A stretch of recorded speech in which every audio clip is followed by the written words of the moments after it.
Bright Computers, for your bright future. Bright computers for your bright future. 20 సంవత్సరాల అనుభవం కలిగిన ఫ్యాకల్టీచే నడపబడుతున్న ISO certified సంస్థ bright computers.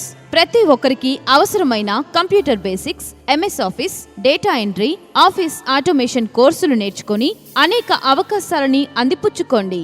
DTP, Photoshop, graphic design, Tally plus GST, multimedia, video editing, hardware కోర్సులు నేర్చుకొని అధిక ఆదాయంతో జీవితంలో స్థిరపడండి. వెబ్ డిజైన్, వెబ్ డెవలప్మెంట్ కోర్సులు నేర్చుకొని ఇంటి వద్ద నుండే సంపాదించండి. C++, జావా, ఒరాకిల్, పైథాన్ నేర్చుకొని సాఫ్ట్వేర్ రంగంలో ప్రవేశించండి. సంప్రదించండి బ్రైట్ కంప్యూటర్స్ 2x6 మరియు 2x9 Brodipet, Guntur. Cell numbers 9494499254 మరియు 9493779333. Bright computers. దేవుని యొక్క వాక్యం మనం చదువుతున్నాము. అందుకే అందరికీ అన్ని తీసుకోవాలని ఆశ ఉంటుంది. ప్రియులారా, తీసుకోవడం తప్పేం లేదు. అవసరానికి అప్పు చేయండి, అవసరానికి మించి మాత్రం అప్పులు చేయొద్దు. చేయని ఈ సంవత్సరం కాకపోతే వచ్చే సంవత్సరం కొనుక్కుంటాం బంగారం చేయను. దానికోసం అప్పులు చేసి కొనుక్కోవాల్సిన అవసరం లేదు. KTM బైక్ లేకపోతే స్పెండర్ ప్లస్ మీద వెళ్తాం, అది లేకపోతే సైకిల్ కొనుక్కొని వెళ్ళిపోతాం, తప్పేం లేదు. సో పీడించొద్దు. కొంతమంది పిల్లలకు బాగా నాకు తెలుసు, అప్పుడప్పుడు పాస్టర్స్ లేదా కొంత తెలిసిన ఫోన్ చెప్తారు, తండ్రిని బ్లాక్మెయిల్ చేశాడంట. నానా, నువ్వు నాకు యాపిల్ ఫోన్ కొనిస్తావు, ఉరేసుకొని చచ్చిపోమంటావు అన్నాడట. నిజంగా జరిగిన సంఘటన ఇది. నువ్వు నాకు యాపిల్ ఫోన్ కొనిస్తావా, ఉరేసుకొని చచ్చిపోమంటావా? తండ్రికి ఏం చేయాలో అర్థం కాలేదు. యాపిల్ ఫోన్ ఎంత ఉండిద్దో కూడా తండ్రికి తెలియదు. నేను ఎందుకు ఈ మాట చెప్తున్నానంటే, మన యొక్క జీవితాలు దేవుడు ఆశీర్వదించేంత వరకు మనం ఆగాలి. మనము జలసాలకు వెళ్ళకూడదు. నీ రుణము నీ పైన పాపము కంటే భయంకరమైనటువంటి రూపాన్ని దాలుస్తుంది. ఇప్పుడు అందుకే వాక్యలు మనం గుర్తు చేస్తున్నాం. క్రైస్తవులైన మనము దేవుని బిడలమై ఉన్నాము, జ్ఞానవంతులమై ఉన్నాము. మనం చేసేటువంటి అప్పుల వలన మన కుటుంబాన్ని శ్రమలోకి, హింసల్లోకి తీసుకువెళ్ళనివ్వకండి. దేవుని యొక్క వాక్యాన్ని చదువుతున్నాము. పౌలు భక్తుడు సమృద్ధి కలిగి ఉండుటకును లేమిలో ఉండుటకును నేర్చుకొని ఉన్నాను. ఈ మాట చదువుతున్నప్పుడు నాకు అదే గుర్తొచ్చింది. ఎక్కడ ప్రియులారా, ఎన్నిసార్లు న్యూస్ పేపర్ వేసుకొని బాత్రూముల దగ్గర, మీ అందరికీ తెలుసు, అక్కడ చిన్న ఖాళీ ఉండేది, మీ ఆ తలుపు ఈ తలుపు మధ్యలో పడుకుంటే అక్కడ వాళ్ళు అటు తన్నుకుంటూ వెళ్ళేవాళ్ళు, వీళ్ళు ఇటు తన్నుకుంటూ వచ్చేవాళ్ళు. అయినా మనకి పని ముందు ఉంది, కాలేజీలకు వెళ్ళాలి, పర్మిషన్స్ ఉండవు. సో బట్టలు మాసిపోయినా, అప్పటి నుంచి లేకపోతే ఏదైనా వేదనైనా, కష్టమైనా, నిద్రన్నా లేకపోయినా మనం అనుకున్న పనికి మనం వెళ్ళాలి. ఈరోజు నాకు ఆ మాట చదువుతున్నప్పుడు గుర్తుంది. నేను ఒకసారి విజయనగరం వెళ్ళవలసి వచ్చినప్పుడు నా పిల్లలను తీసుకొని నేను వెళ్తూ ఉన్నాను. పిల్లలు తీసుకొని వెళ్తూ ఉన్నప్పుడు మాకు బుక్ అయినాయి కానీ టికెట్లు కన్ఫర్మ్ కాలేదు. RAC ఇచ్చారు. RAC మీ అందరికీ తెలుసు, ఒకే సీట్ ఉంటుంది. ఈ ఒకే సీట్లో పాస్టర్ గారు ఎటు కూర్చున్నారు, నేను ఎటు కూర్చున్నాను. మా ఇద్దరు కాళ్ళ మీద పిల్లలను పట్టుకొని పడుకోబెట్టుకొని వెళ్ళాం మేము. అప్పుడు నాకు గుర్తొచ్చినటువంటి మాట, ప్రభువా, నా పిల్లల స్థితికి ఈ స్థితి అయినా ఉంది, కానీ ఒకసారి నా స్థితి నేను ఆలోచించుకున్నప్పుడు బాత్రూముల దగ్గర పడుకోని నేను వెళ్ళాను. నేను ఎందుకు మాట చెప్తున్నానంటే, ఈరోజు చాలామంది యవనస్తులకి తల్లి తండ్రులు వారి విలువ అర్థం కావడం లేదు. ఈ మధ్య నేను ఈ ఫోన్ చూస్తూ ఉన్నప్పుడు స్కూల్ పిల్లలకి తల్లిదండ్రులు పడే కష్టాలను డిస్ప్లే చేశారు.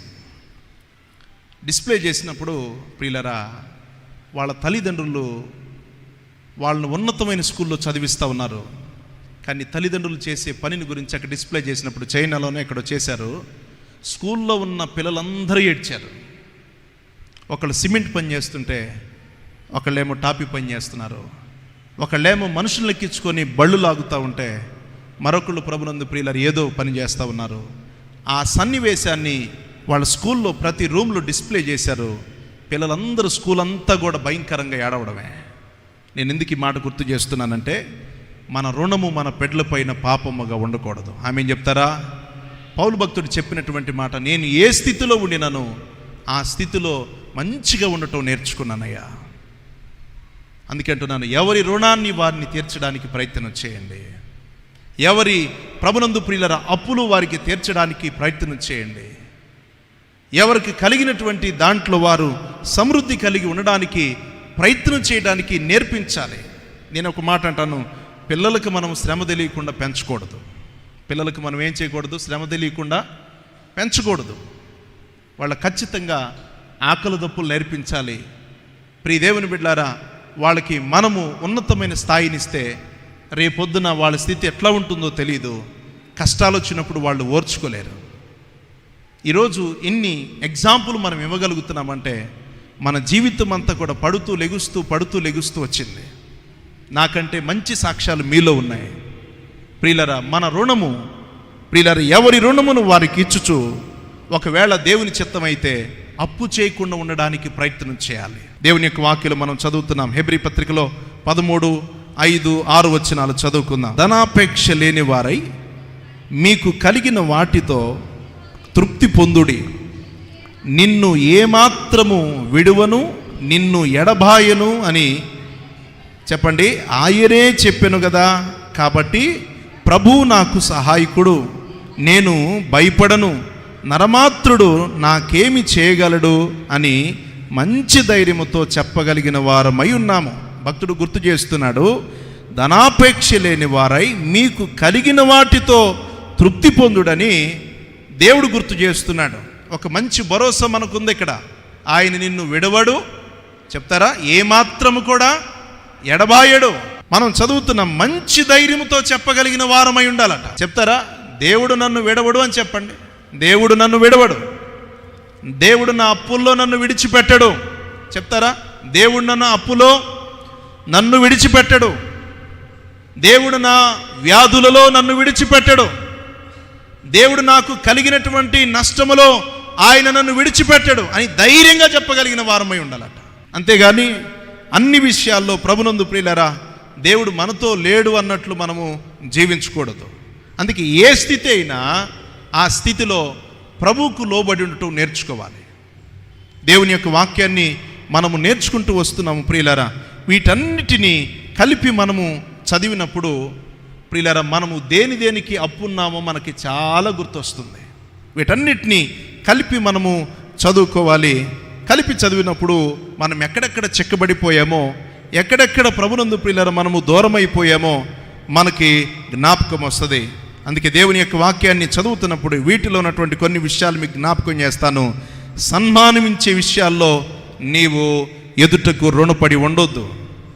గౌరవించే విషయాల్లో నువ్వు ఎదుటి వారికి రుణపడి ఉండొద్దు.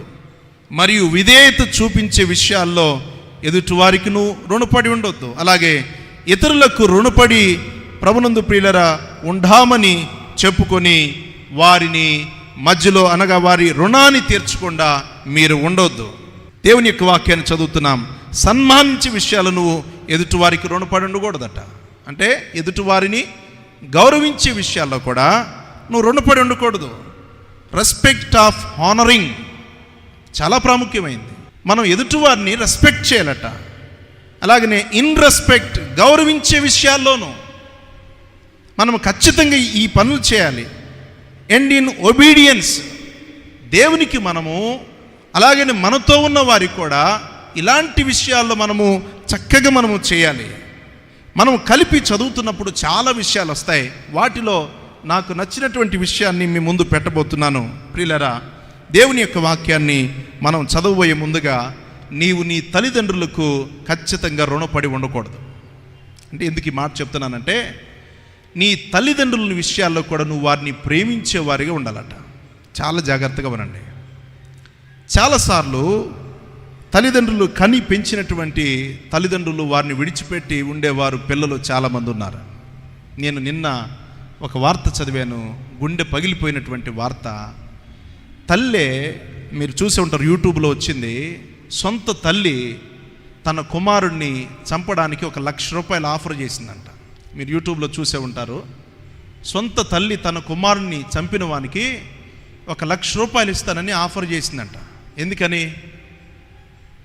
వాడు దౌర్భాగ్యుడైపోయాడు. ప్రియులరా, చాలామంది ఈరోజు తల్లిదండ్రులకు రుణపడి ఉన్నటువంటి బిడ్డలు కనబడుతున్నారు. ఈరోజు వారిని కేర్లెస్గా చేస్తున్నారు, నిర్లక్ష్యం చేస్తున్నారు, ప్రియులారా బూతులాడుతున్నారు, లేకపోతే తిడుతున్నారు, మాట వినకుండా జీవిస్తున్నారు.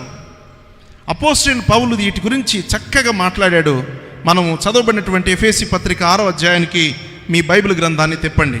మొదటి నుంచి మనం చదువుకుంటూ వద్దాం. చదువుదాం దేవుని యొక్క వాక్యంలో. పిల్లలారా ప్రభువునందు మీ తల్లిదండ్రులకు విధేయులయుండుడి. మీ తల్లిదండ్రులకు విధేయులయుండుడి. ఇది ధర్మమే. నీకు మేలు కలుగునట్లు నీ తండ్రిని తల్లిని సన్మానింపు. పిల్లలారా ప్రభువునందు మీ తల్లిదండ్రులకు విధేయుడయుండుడి. ఇది ధర్మమే. నీకు మేలు కలుగునట్లు నీ తండ్రిని నీ తల్లిని సన్మానింపుము. అప్పుడు నీవు భూమి మీద దీర్ఘాయుష్యమంతుడగుదువు. ఇది వాగ్దానముతో కూడిన ఆజ్ఞలలో మొదటిది. చాలా జాగ్రత్తగా వినాలి. ఇక్కడ స్పెషల్లీ తల్లిదండ్రుల గురించి పిల్లల గురించి తల్లిదండ్రులకి చక్కటి బోధను ప్రభువారు మన కొరకు ఇచ్చాడు. అదేంటంటే, పిల్లలారా ప్రభువునందు మీ తల్లిదండ్రులకు లోబడి ఉండుడి. ఈ మాట చాలా శ్రేష్టమైంది.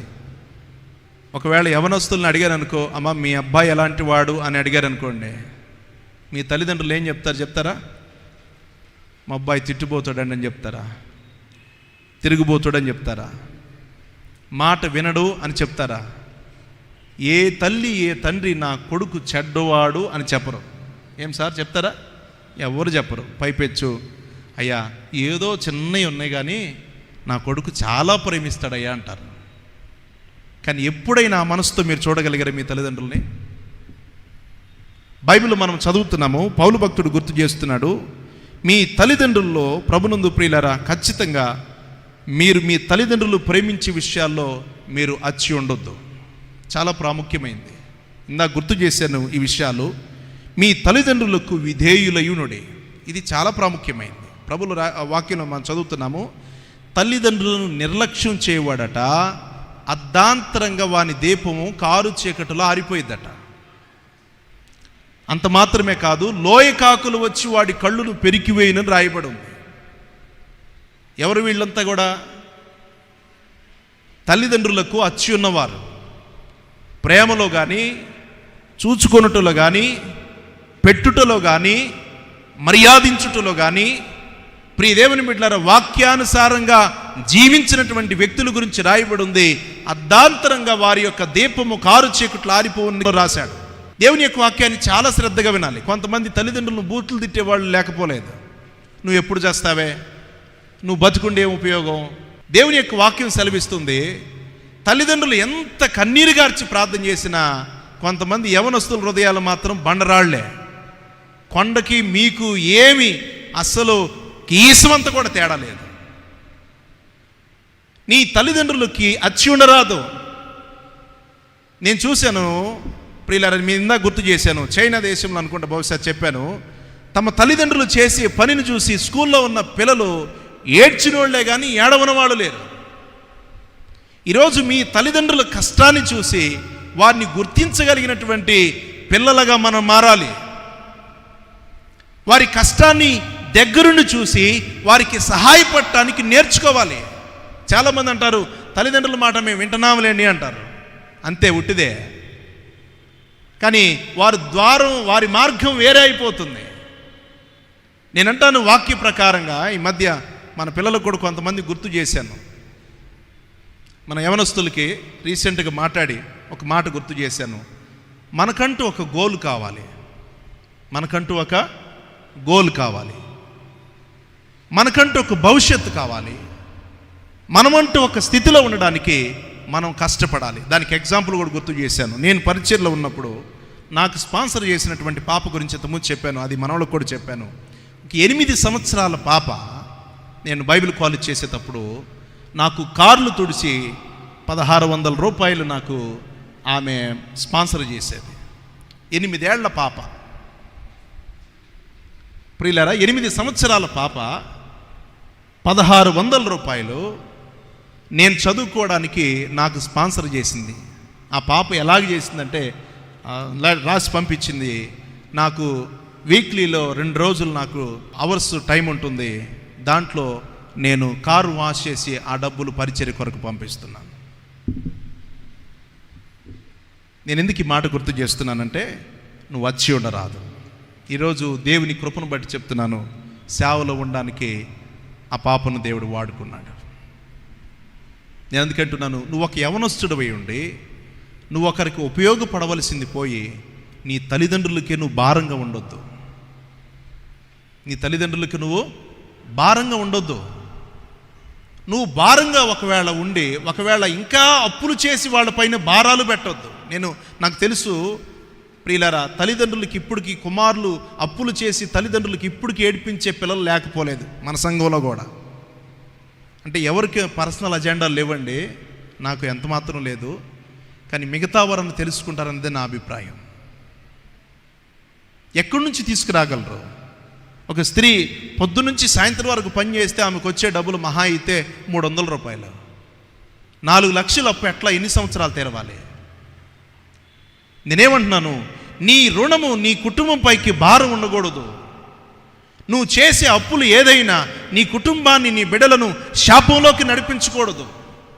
ఎప్పుడైతే అప్పులు ఎక్కువ అవుతాయో కుటుంబాల్లో సమాధానం ఉండదు, మనుషుల్లో సంతోషం నెమ్మది కనబడదు, కడుపు నుండి భోంచేయలేరు, కంటి నిండా నిద్రపోలేరు. ఎన్నో పరిస్థితులు గుండా మనం వెళతా ఉంటాము. అందుకే మనం చెప్పవలసినటువంటి మాట, ఏ స్థితిలో ఉన్న ప్రభువా నేను నీతో ఉండుట కృప చూపించమని దేవుని మనం బ్రతిమలాడాలి. అందుకే ప్రభువారు గుర్తు చేస్తూ అపోస్తలుడైన పౌలు ద్వారా చెప్తున్నాడు, అయ్యా పిల్లలారా ప్రభువునందు మీ తల్లిదండ్రులకు విధేయులై జీవించుడి, ఇది ధర్మం, ఇది న్యాయం. నాకు అన్నీ తెలుసని అనుకోవద్దు. గెడ్డాలు మీసాలు రాగానే నాకు అన్నీ తెలుసు చెప్పేదిలే అనేవాళ్ళు లేకపోలేదు. ప్రియుల లేకపోతే ఎదిరించి చెప్పేవారు లేకపోలేదు. మనందరికీ తెలియనటువంటి ఒక మంచి సందర్భం, మనం అబ్రాడ్ పిల్లలను చూసి చాలా నేర్చుకోవాలి. 14, 13, 16 సంవత్సరాలు వస్తే వాడి కాళ్ళ మీద వాడు నిలబడాలి. మన వాళ్ళు గెడ్డాలు వచ్చి మీసాలు వచ్చి పెళ్ళయ్యి పిల్లలున్నా ఇంకా తల్లిదండ్రులపైన మనం భారంగా ఉండిపోతుంటాం, సోంబేరులాగా.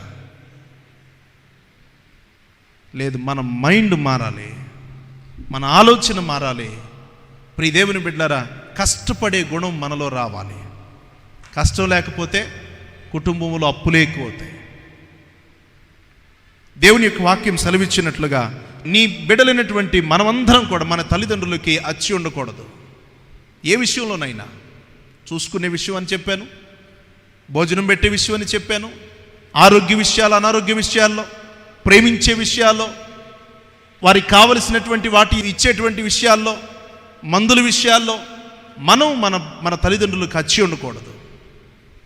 ప్రియులరా, మనం వారిని కంటికి కనుపాపలాగా చూసుకునే వ్యక్తులుగా ఉండాలి. చేతులెత్తి ప్రభు స్తోత్రం చెప్పండి. హల్లెలూయా. మనల్ని ఇంతవరకు వాళ్ళు మోసుకొని వచ్చారు, ఇంతవరకు మనకు సహాయం చేశారు. వారి భారం అంతా, వాళ్ళ ఎఫర్ట్స్ అన్ని మన పైన పెట్టి మనల్ని ఇంతవరకు పెద్ద చేసి మనం ఎదుగునట్లుగా సహాయం చేశారు. సో యవనస్తులైన మనం, పిల్లలైన మన తల్లిదండ్రులకు అచ్చి ఉండరాని జీవితం, రుణపడి ఉండని జీవితం మనం కలిగి ఉండాలి. ఆమేన్ చెప్పండి. ఏముండాలట చెప్తారా? ఏమై ఉండాలి?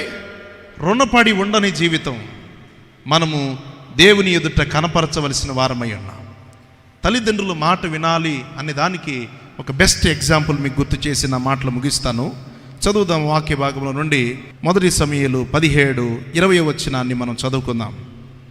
దావీదు ఉదయమున లేచి ఒక కాపరికి గొర్రెలను అప్పగించి ఆ వస్తువులను తీసుకొని, ఆ మాట అంటలేం చేసుకోండి, యెషయి తనకిచ్చిన ఆజ్ఞ చొప్పున ప్రయాణమైపోయెను. చాలు తల్లి, ఈ మాట అందరికీ తెలుసు. బైబిల్ మనకేమైనా బోధిస్తుందంటే, దావీదు ఉదయముని లేచి ఒక కాపరికి తన గొర్రెలను అప్పగించి వస్తువులను తీసుకొని యెషయి తనకి ఇచ్చిన ఆజ్ఞ చొప్పున ప్రయాణమై వెళ్ళెను. చాలా అద్భుతమైన మాట. దావీదు ఏమయ్యాడు ఇక్కడ? తన తండ్రి మాటకు లోబడ్డాడు, ఓబే చూపించాడు. ప్రియులారా, తర్వాత జరిగేది వేరే విషయం, అది మీ మైండ్లోకి తీసుకురాకండి. ఇక్కడ మనం చదువుతున్నాము, యెషయి తనకిచ్చినటువంటి ఆజ్ఞ చొప్పున. తన తండ్రి ఏదైతే ఆదేశించాడో, తన తండ్రి ఏదైతే చెప్పాడో దాన్ని చేయటానికి దావీదు ఇష్టపడ్డాడంట.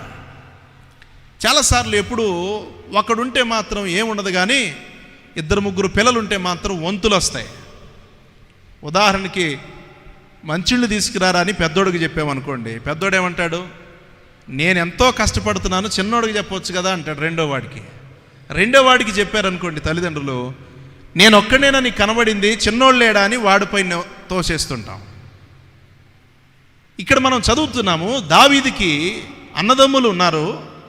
వీరి గురించి మనం చదువుతున్నాం. దావీదు చిన్నవాడు, ఈయనేమి ఊరకలేడు, ఈయన కూడా కష్టపడుతున్నాడు. అన్నలు రాజ్యంలో కష్టపడుతుంటే తమ్ముడు ఎడారిలో కష్టపడుతున్నాడు. తన తండ్రి పిలిచాడంట. ఒక రాత్రి కాలం నెస్సే పిలిచి, నాయనా జున్నుగడ్డలు వస్తువులు తీసుకెళ్ళు, మన గేదెలు ఆవులు అన్నీ ఈదాయి, మేకలు ఈనాయి, ఈ జున్నుగడ్డలు తీసుకెళ్ళి నీ అన్నకిచ్చిరా పోరా అన్నాడట. దావీదు ఇప్పుడు ఏం చేయాలి? నేనేమైనా ఖాళీగా ఉన్నానా? గొర్రెలు కాసుకుంటున్నానుగా, నువ్వు ముసలోడివి కదా, నువ్వు పోవచ్చుగా అనలేదు. ఈ రోజులో మనం ఇదే అంటాం, నువ్వు చేసుకోపో. దావీదు అలా అనలేదు. ఆ పశువులు తన బాధ్యత అంతా కూడా వేరే వాళ్ళకి అప్పగించి యెషయి ఆజ్ఞ చొప్పున అవి తీసుకొని బయలు వెళ్ళాను. తల్లి తండ్రి మాట వినినటువంటి కుమారుడు గురించి మనం చదువుతున్నాము. తండ్రి మాట విని బయలుదేరినటువంటి దావీదు గారి జీవితంలో ఇక్కడే మంచి టర్నింగ్ పాయింట్ జరిగింది. ఆమె చెప్తారా? అందుకే మనం చదువుతున్నాం, ఇది ధర్మమే అనే పదం ఎందుకు వాడబడిందంటే, ముందున్న ఆశీర్వాదం, తండ్రి మాట విని బయలుదేరాడు దావీదు, ముందున్న ఆశీర్వాదానికి హక్కుదారుడయ్యాడు. ఇశ్రాయేలుకు దేవుడు 2వ రాజుగా ఆయన్ని ప్రతిష్ఠించడానికి, ఘనత ఇవ్వడానికి అది మంచి సమయమైంది. బహుశా దావీదు కూడా జున్నుగడ్డలు తీసుకొని, వస్తువులు తీసుకొని గొనుక్కుంటూ సనుక్కుంటూ బయలుదేరడమో మనకు తెలియదు, కానీ మొత్తానికి వెళ్ళాడు. విని మాట విని దేవుడు తన కొరకు దాచి ఉంచిన బహుమానాన్ని పొందుకున్నాడు. ఆమె చెప్దామా? రాజ్యాన్ని సంపాదించుకున్నాడు, భార్యను సంపాదించుకున్నాడు, పేరు ప్రఖ్యాతులను సంపాదించుకున్నాడు, దేవుని దృష్టిలో గొప్ప విలువ కలిగి ఉన్నాడు. కేవలము ఒక తండ్రి మాట విన్నందుకు దేవుడు అతన్ని బ్లెస్ చేసినట్లుగా చదువుతున్నాం. తండ్రి మాట తల్లి మాట వినేవాడు దేవుని మాట వింటాడు. నా మాట అర్థమైందా? తల్లి మాట తండ్రి మాట వినేవాడు దేవుని మాట వింటాడు. మనం చదువుతున్నాం, దేవుని మాట విన్నటువంటి యవనస్తులు రాజ్యాలనే లేరు. ఆమె ఏం చెప్పండి? రాజ్యాలనే లేరు. మీరు బైబిల్ హిస్టరీ అంతా చదవండి. దేవునికి లోబడిన ప్రతి యవనస్తుడు అతి చిన్న వయసులోనే గొప్ప రాజ్యాధికారాన్ని చేబూనారు. నేనంటున్నాను ప్రియులారా, నీవు నీ తల్లిదండ్రులకు రుణపడి ఉంటే, ఒకవేళ వారిని సరిగ్గా పట్టించుకొని వాడవైతే, చూడని వాడివైతే, నీకు భయంకరమైన శోధనలు శ్రమలు కలుగుతాయి. దేవునికి లోబడేవాడివైతే, వాక్యానుసారంగా జీవించేవాడవైతే, రుణవలేని జీవితం నీదైతే దేవుడు బహుగా హెచ్చిస్తాడు. అందుకే ఈరోజు గుర్తు చేస్తున్నాను, కేటీఎం బైకులు వద్దు, రైట్, ఎన్ఫీల్డ్ వద్దు, కలిగిన దాంతో సంతృప్తి కలిగి ఉందాం. నడిచి వెళ్ళిన సంతోషమే. ప్రియులారా, గొప్పలకు పోయి తెప్పలు తెచ్చుకొని రుణపడి ఉండే జీవితాన్ని మనకొద్దు. బైబిలు ఎగ్గొట్టే జీవితాన్ని మనకి ఇయలేదు. మస్ట్ అండ్ షుడ్గా చెప్పిన మాట, ఎవరి రుణమును వారికి మీరు ఏం చేయాలి? చెల్లించండి. మనం కూడా పాపం చేసినప్పుడు ఈ పాపానికి ప్రతిఫలము ప్రియులారా తీర్చవలసిన అప్పు మరణమై ఉంది. అయితే ప్రభు అయిన యేసుక్రీస్తు ప్రభువారిని లోకమునకు పంపించి మనందరి రుణమును ఆయన పైన వేసుకొని తన ప్రాణాన్ని పెట్టాడు, వెల చెల్లించాడు. ఆమె చెప్దామా?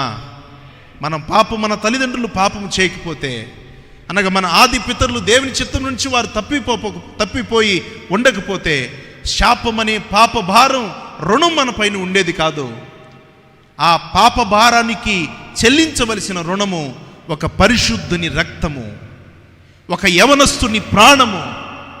వేల్పులలో ఒకడైన క్రీస్తు ప్రభువారు శ్రేష్ఠుడిగా ఉన్న ఆయన లోకమునకు వచ్చి మన రుణాన్నంతా తీర్చాడు. ఎందుకుంటున్నాను? మనము రుణము ఎదుటివారికి అర్చి ఉండని జీవితం మనము కలిగి ఉండుటకు ప్రయత్నం చేయాలి. అందుకే అంటున్నాను, అప్పు చేయొద్దని చెప్పాడు. ఒకవేళ అప్పు చేస్తే తీరవాలని చెప్పాడు. అప్పు చేసేవాడు ఆలోచించుకోవాలని చెప్పాడు. ప్రియులారా, ఎక్కడ ఏ స్థితిలో ఉన్న వ్యక్తి ఎవరైనా సరే ఆ స్థితిలో సమృద్ధి కలిగి జీవించమని చెప్పాడు. ఇంత గొప్ప ఉదాహరణ ప్రియులారా బైబిల్ గ్రంథం మనకి బోధించింది. సో మనము అజ్ఞానులుగా కాక జ్ఞానులు వలె ప్రియ దేవుని బిడ్డలారా దేవుని సన్నిధిలో నడుచుకోవడానికి తీర్మానం చేసుకోవాలి. సో ఆలోచించండి, పాటికి 10 సార్లు వాక్యానుసారంగా జీవిద్దాం. లాస్ట్ మాట నేను గుర్తు చేసినటువంటి మాట, నీ తల్లిదండ్రులకు నువ్వు రుణపడి ఉండకూడదు. వారి రుణమును తీర్చుకున్న వ్యక్తి అయి ఉండాలి.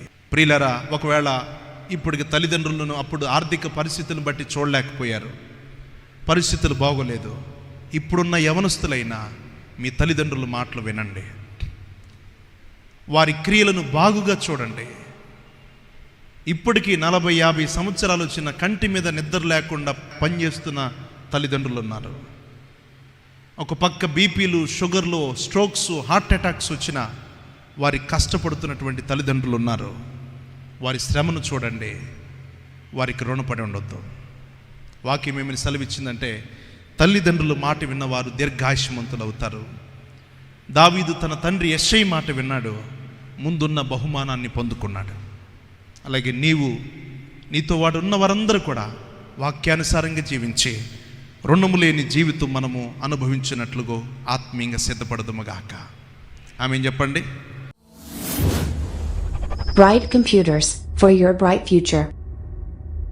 Bright computers for your bright future 20 సంవత్సరాల అనుభవం కలిగిన ఫ్యాకల్టీచే నడపబడుతున్న ISO సర్టిఫైడ్ సంస్థ బ్రైట్ కంప్యూటర్స్. ప్రతి ఒక్కరికి అవసరమైన computer basics, MS office, data entry, office automation కోర్సులు నేర్చుకొని అనేక అవకాశాలని అందిపుచ్చుకోండి. DTP, Photoshop, graphic design, Tally plus GST, multimedia, video editing, hardware కోర్సులు నేర్చుకొని అధిక ఆదాయంతో జీవితంలో స్థిరపడండి. వెబ్ డిజైన్, వెబ్ డెవలప్మెంట్ కోర్సులు నేర్చుకొని ఇంటి వద్ద నుండే సంపాదించండి. C++, జావా, ఒరాకిల్, పైథాన్ నేర్చుకొని సాఫ్ట్వేర్ రంగంలో ప్రవేశించండి. సంప్రదించండి బ్రైట్ కంప్యూటర్స్ 2x6 మరియు 2x9 Brodipet, Guntur. Cell numbers 9494499254 మరియు 9493779333. Bright computers.